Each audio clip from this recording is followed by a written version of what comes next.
लोकदल के कार्यकर्ता ये कह रहे हैं कि आज जयंत चौधरी को पता नहीं जैसी भी परिस्थिति में जो भी निर्णय लेना पड़ा हो, ऐसा निर्णय लेने की स्थिति में अखिलेश यादव को हमने चवन्नी को रुपया बना दिया जैसा डायलॉग नहीं बोलना चाहिए था।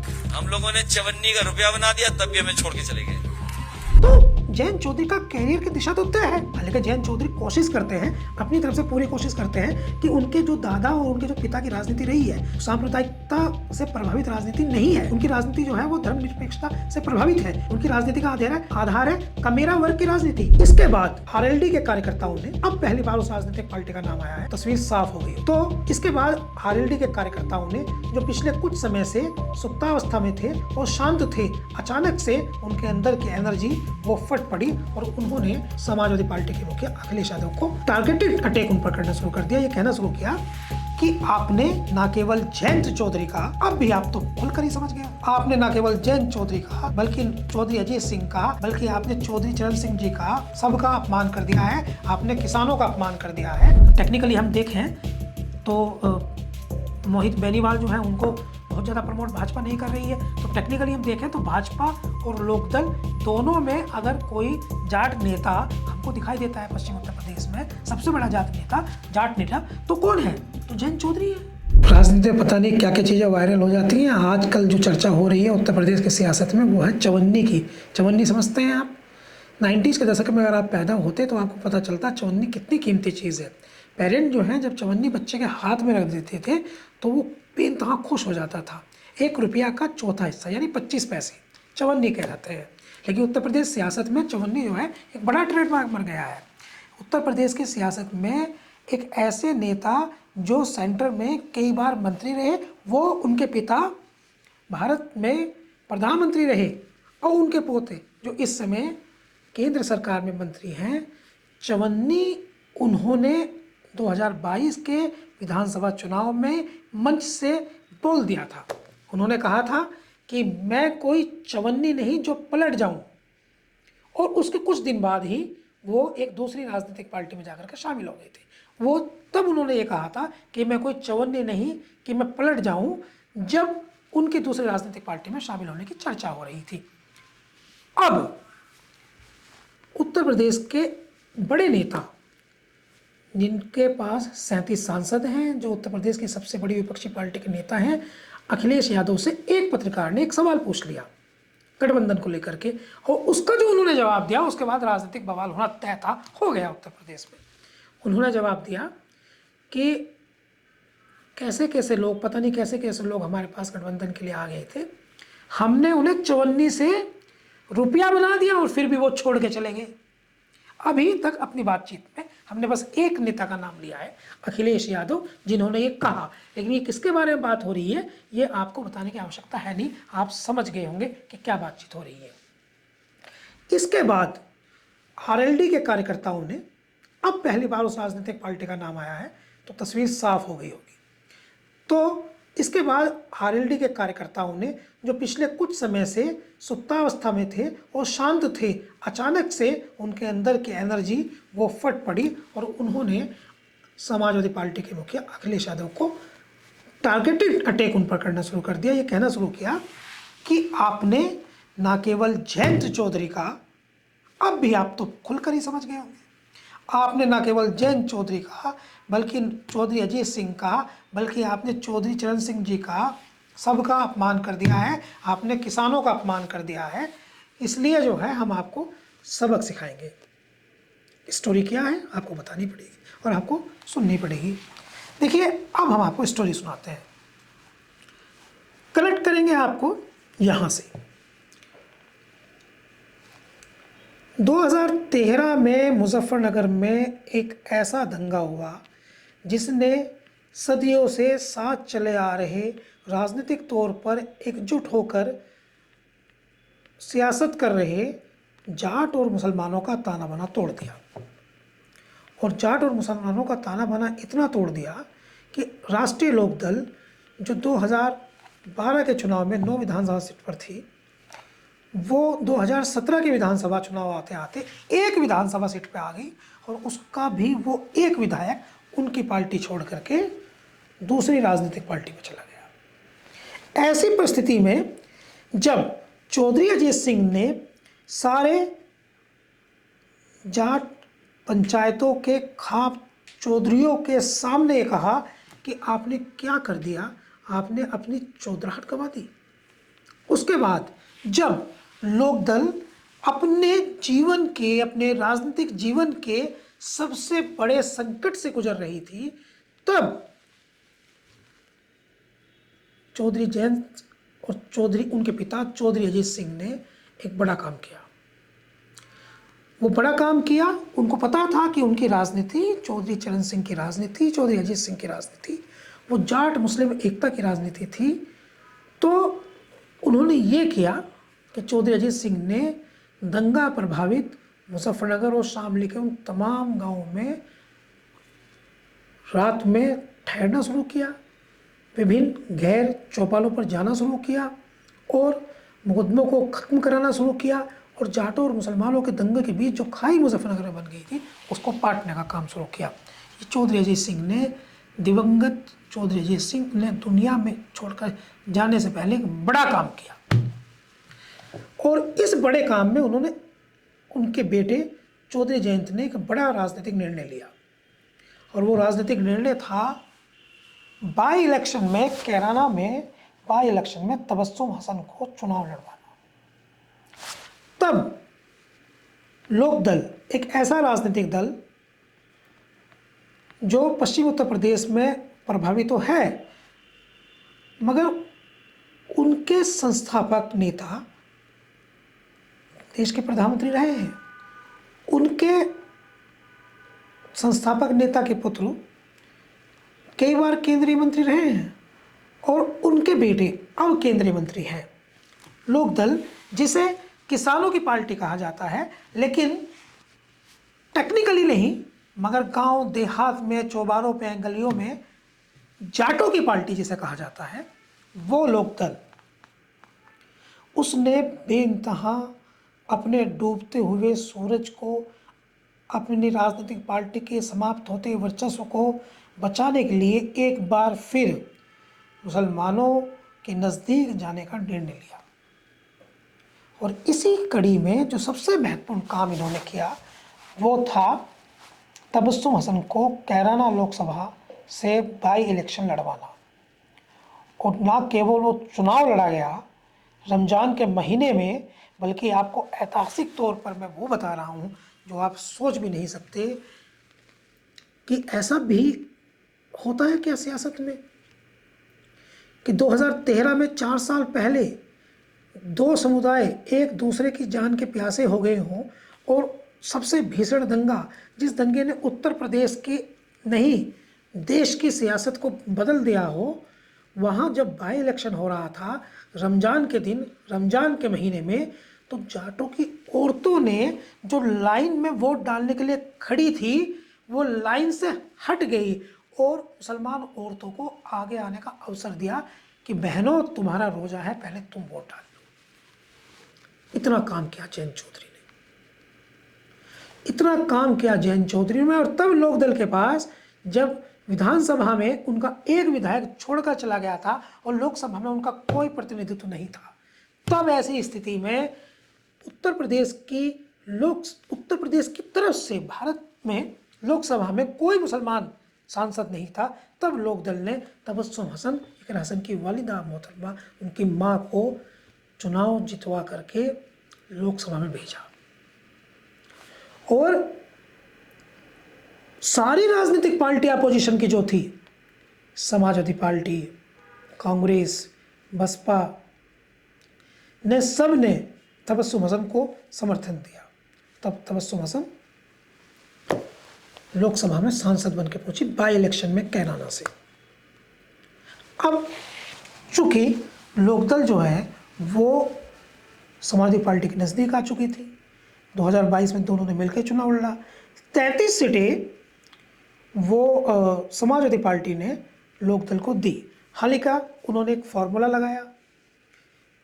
डेटा ये है लोकदल का कि पहले वो जीती 12 सीटें, फिर वो जीती 10 सीटें 2012 में, फिर 2017 में एक जीती, लेकिन वो भी उनके विधायक चले गए, तो आप टेक्निकली उसे जीरो कह सकते हैं। जैसे बसपा 2022 में एक सीट जीती, लेकिन उनके विधायक जो है वो दुनिया छोड़ के चले गए। लोकदल के जो विधायक थे वो तो दूसरी राजनीतिक पार्टी में चले गए थे। 2022 में समाजवादी पार्टी ने 33 सीटें दी और 33 सीटें दे करके लोकदल जो 2017 में नॉन टेक्निकली जीरो थी, वो 2022 में 8 विधानसभा सीटें जीत गई, जिनमें से एक फॉर्मूला अखिलेश यादव ने लगाया। उन्होंने अपने कुछ नेताओं को लोकदल के टिकट पर लड़वा दिया और वो विधायक बन गए। वे 3 नेता खासकर जो विधायक बने उनमें से एक थे गुलाम मोहम्मद सिवाल खास, एक थे चंदन चौहान मीरापुर और एक अनिल कुमार पुरकाजी। इनकी स्थिति का भी आकलन करेंगे। अभी हम आपको दूसरी बात बताएंगे। ये 3 विधायक इनके बन गए, 8 विधायक लोकदल के जीते। उसके बाद एक और विधानसभा पर बाई इलेक्शन हुआ, वहाँ चंद्रशेखर आज़ाद भी साथ आए। चंद्रशेखर आज़ाद, अखिलेश यादव और जयंत चौधरी ने एक साथ मंच साझा किया और बाई इलेक्शन में खतौली विधानसभा सीट एक बार फिर लोकदल ने जीत ली। मदन भैया वहाँ जीत गए, तो इनके हो गए कुल 9 विधायक। और 9 विधायक लोकदल के 0 से 9 विधायक हो गए। इसके बाद उनको राज्यसभा में समाजवादी पार्टी ने भेजा। उस समय चर्चा ये थी कि डिम्पल यादव को राज्यसभा में भेजा जा सकता है। उस समय चर्चा ये थी कि परिवार के किसी व्यक्ति को भेजा जा सकता है। बहुत दबाव था, शिवपाल सिंह यादव का भी नाम था, बहुत ज़्यादा दबाव था। लेकिन सारे दबाव को दरकिनार करके समाजवादी पार्टी ने अंतिम समय पर जयंत चौधरी को राज्यसभा में भेजने का निर्णय लिया। तो वो राज्यसभा में गए, 9 विधायक उनके हो गए। सिंपली आप कह सकते हैं कि लोकदल जो है वो जो 2017 में डाउन हो गई थी, अपने सबसे खराब परफॉर्मेंस में पहुंच गई थी, वो फिर से एक मजबूत राजनीतिक पार्टी बन गई, उसकी पावर्स आ गई। इसको कह रहे हैं अखिलेश यादव कि हमने चवन्नी से रुपया बना दिया। अब अखिलेश यादव ने, चूँकि गठबंधन होता है तो एक वो नेता जो है वो अपनी तरफ से वो किसी को पुश कर सकता है, मदद कर सकता है, लेकिन एक ही नेता का सारा श्रेय गठबंधन में नहीं होता है सिंपली। तो अखिलेश यादव ये कहें कि चवन्नी से रुपया बना दिया, इसके रिटाइलेशन में सीधे लोकदल के जो कार्यकर्ता हैं, नेता हैं, वो कह रहे हैं कि हम आपकी मदद ना करते तो आप 47 सीटों पर थे 2017 में, 47 सीटों से आप 50 पर आ जाते, लेकिन आपकी 111 विधानसभा सीटें ना आती। इस तरह की बातचीत हो रही है और भी बहुत सारे आरोप प्रत्यारोप लग रहे हैं। अब लोकदल को लेकर के वो समाजवादी पार्टी जो है वो बहुत ज़्यादा नाराज है। कुछ लोग कह रहे हैं कि अखिलेश यादव ये बात कहते समय ये बात भूल गए कि उनके पिता मुलायम सिंह यादव को नेता बनाने वाला कौन। जाहिर है उनके पिता मुलायम सिंह यादव उनको नेता बनाने वाले चौधरी चरण सिंह हैं, यानी जयंत चौधरी के दादा। चौधरी चरण सिंह के प्रिय शिष्यों में से मुलायम सिंह यादव थे। इवन मुलायम सिंह यादव जो हैं वो अपना अधिकतर समय चौधरी चरण सिंह के साथ ही गुजारते थे। कारण ये था कि चौधरी अजीत सिंह जो चौधरी जयंत सिंह के पिता और चौधरी चरण सिंह के बेटे, वो यूएस में, अमेरिका में रहते थे और वहाँ इंजीनियरिंग कर रहे थे। उनका कल्चर, चौधरी अजीत सिंह का, वो बहुत हाई प्रोफाइल पर्सनैलिटी थे, ग्रामीण मेंटल लेवल के नहीं थे, काफ़ी वेल क्वालिफाइड और यूएस जैसी जगह में एक अपनी काबिलियत का अच्छा परफॉर्मेंस दे रहे थे।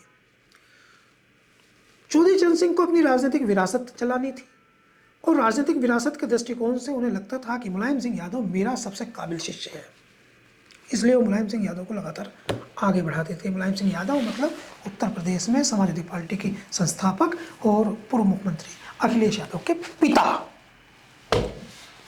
तो लोकदल के कार्यकर्ता ये कह रहे हैं कि आज जयंत चौधरी को पता नहीं जैसी भी परिस्थिति में जो भी निर्णय लेना पड़ा हो, ऐसा निर्णय लेने की स्थिति में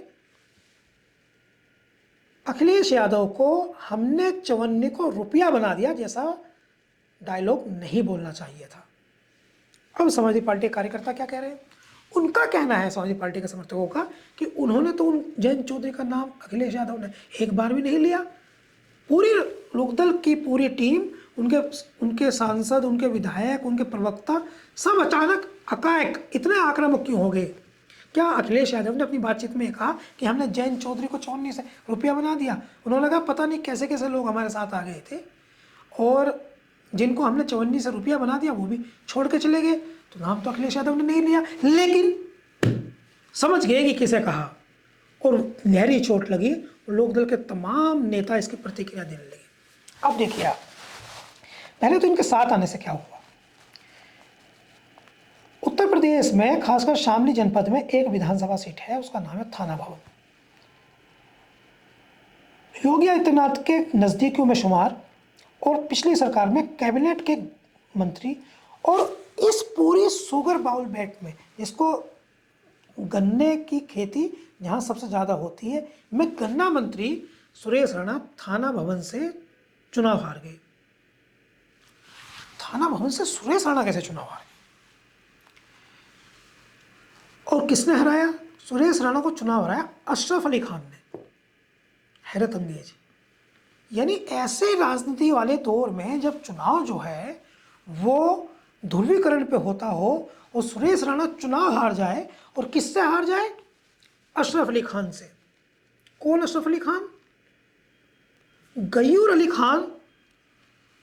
गयूर अली सांसद, पूर्व सांसद का बेटा, जलालाबाद का अशरफ अली खान, लोकदल के बेहद वफादार अशरफ अली खान से समाजवादी पार्टी का वोट और लोकदल का वोट, सिंपली कहता हूँ जाट वोट, जो इस विधानसभा में बड़ी संख्या में है, वो एकजुट होकर के बिना हिंदू बने, यानी बिना ध्रुवीकरण हुए, सुरेश राणा के सामने मजबूत होकर आता है और सुरेश राणा चुनाव हार जाते हैं। एक बहुत कद्दावर नेता सुरेश राणा चुनाव हार जाते हैं। बंगाल चुनाव में सुरेश राणा का बड़ा महत्व था। बंगाल चुनाव में आपने देखा सुरेश राणा कितना महत्वपूर्ण थे। आपने देखा सुरेश राणा जो है वो अभी उत्तर प्रदेश की कमेटी में वरिष्ठ प्रदेश उपाध्यक्ष बने हैं। सेकंड अप टू उनका नाम था, अध्यक्ष के बाद में वरिष्ठ उपाध्यक्ष में प्रदेश उपाध्यक्ष। कितना ताकतवर नेता हरा दिया। किस लिए हरा दिया? क्योंकि सपा और लोकदल एक हो गए। खतौली का चुनाव बाय इलेक्शन में वो लोकदल जीत गई। क्यों? क्योंकि सपा और लोकदल एक हो गए। मीरापुर जीत गए, पुरकाजी जीत गए, बुढ़ाना जीत गए। तो गठबंधन में दोनों तरफ फायदा होता है, दोनों तरफ फायदा हुआ। हालांकि टेक्निकली लोकदल को ज़्यादा फायदा हुआ, समाजवादी पार्टी को कम फायदा हुआ। ये आंकड़े भी हैं, इसके दिखता भी है स्पष्ट। जिन क्षेत्रों में लोकदल का प्रभाव था, जिन क्षेत्रों में जाट की वोटरों की संख्या थी, वहाँ पर लोकदल को लाभ पहुँचा। लोकदल के कार्यकर्ता पिछले कुछ समय से शांत है। नेचर वाइज वो लड़ना पसंद करते हैं। लड़ने से मतलब ये है कि उनके अंदर जो है विरोध की भावना रहती है, गलत का विरोध करते हैं।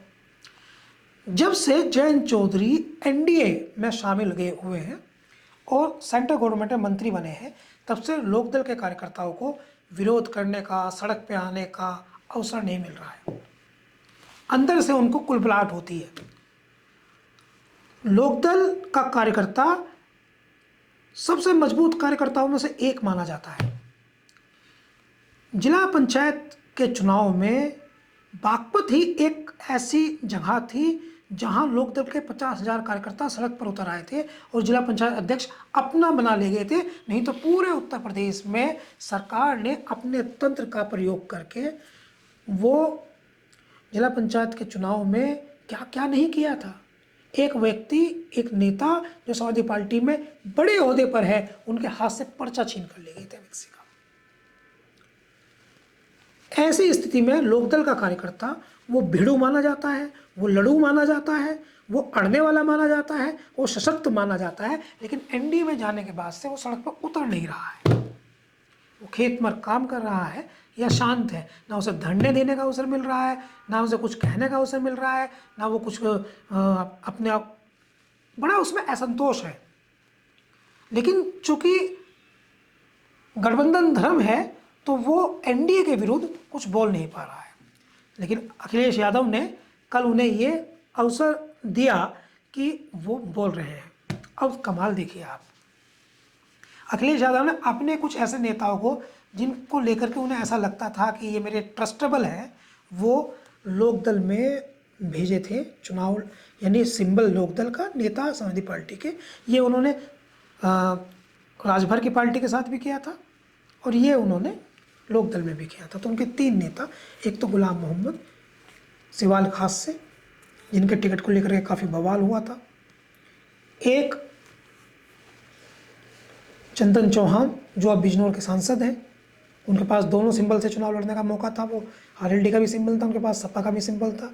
लेकिन चूँकि जाट वोट जो है वो साइकिल का बटन दबाते हुए कुछ झिझकती है और नल का बटन जो है वो फुल फोर्स से दबा देती है, इसलिए उन्हें लगा कि आरएलडी के सिंबल पर लड़ना उचित होगा, तो वो वहाँ से विधायक बने मीरापुर से। और एक अनिल, उनको भी समाजवादी पार्टी ने भेजा था लोकदल में।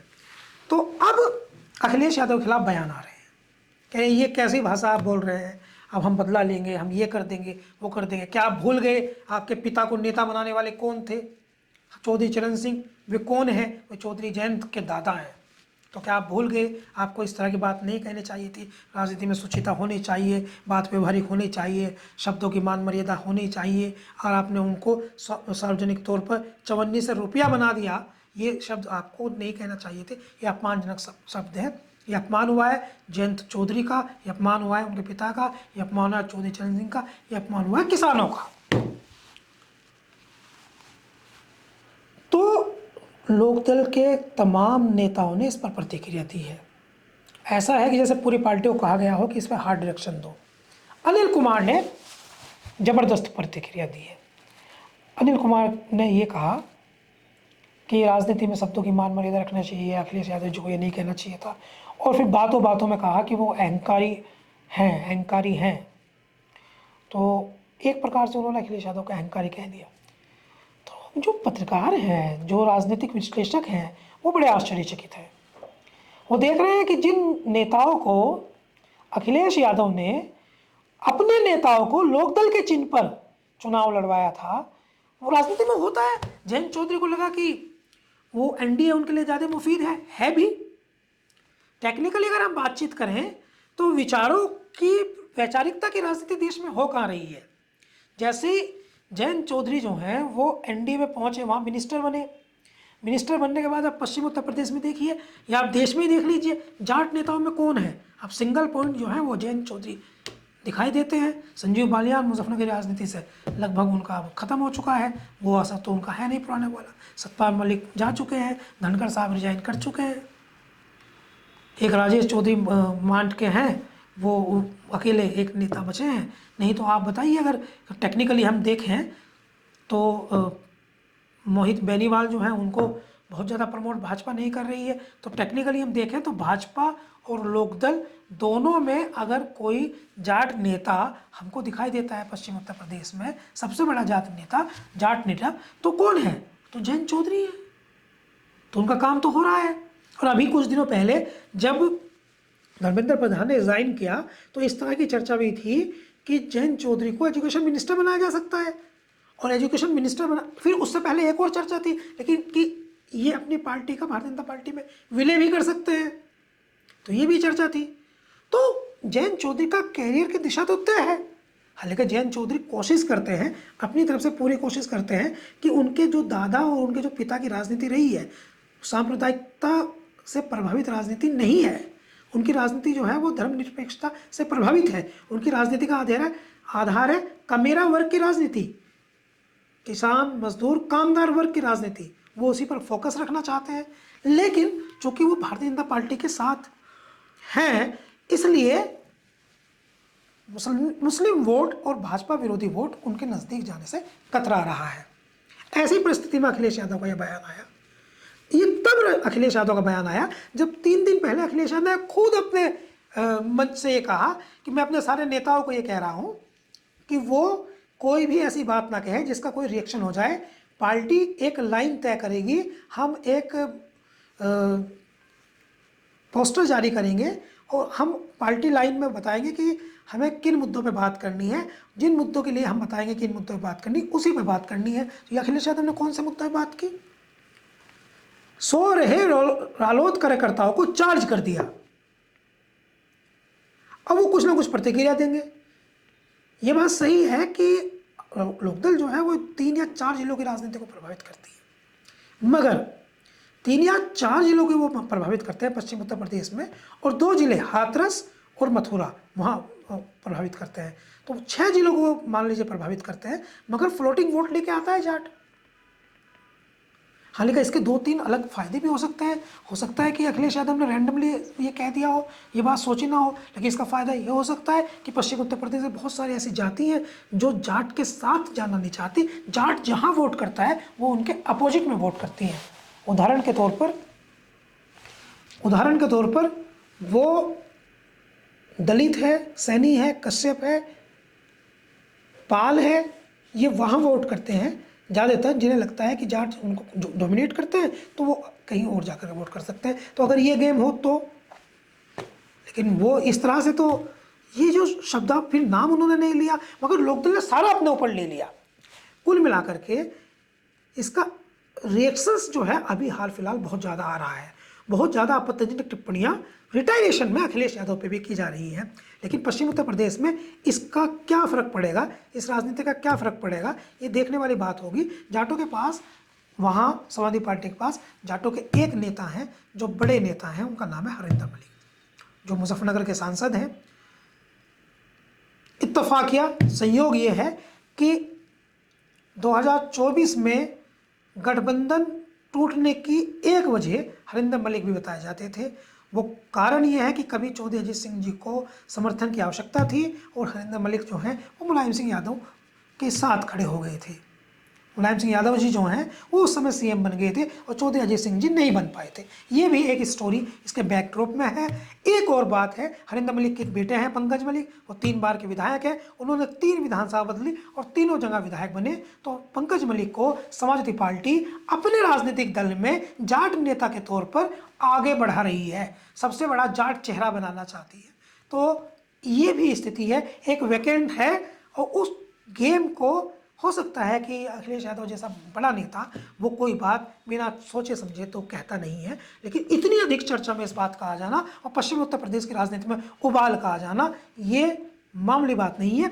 मेरा नाम आस मोहम्मद कैफ है, आप इनकलाब हिंदी देख रहे हैं। इस पूरे विश्लेषण पर आपकी क्या प्रतिक्रिया है, इसकी भी हमें प्रतीक्षा रहती है। आप अपनी राय दिया कीजिए, जो आपके मन में चल रहा है वो लिखा कीजिए, कमेंट बॉक्स में लिख दिया कीजिए। भविष्य में ऐसे आइडियाज़ भी हमें दिया कीजिए जिन पर हम बात कर सकें। नमस्कार।